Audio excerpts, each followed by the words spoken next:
Et puis dans l'actualité, on parle à présent de ces audiences foraines. Les plaidoiries ont donc démarré ce matin dans les locaux de la prison centrale de Libreville. Les magistrats et avocats vont plancher sur une trentaine de dossiers. Charles Obamondo nous fait le point.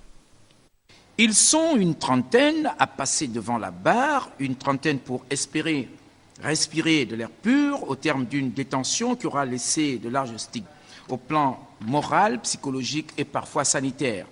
Des prévenus au cours de ces audiences auront à répondre de pas mal de délits, des petites erreurs aux conséquences souvent déplorables. Les délits vont de plus basique, du vol aggravé, il y en a au moins 6, de détention de cannabis, qui occupe une partie très importante, la détention de cannabis, et aussi nous avons des escroqueries.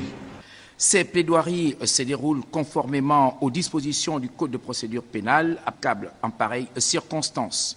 Aujourd'hui, nous initions les audiences foraines en application des dispositions combinées des articles 283 et 284 du Code de procédure pénale qui disposent que le président du tribunal organise les audiences foraines en fonction des nécessités de service. Et en cas d'empêchement du greffier, il désigne un greffier ad hoc. En l'espèce, le greffier désigné est empêché et c'est pourquoi nous avons désigné un greffier ad hoc. Ce ballet oratoire animé par les magistrats, avocats, témoins, accusés et parties civiles va s'étaler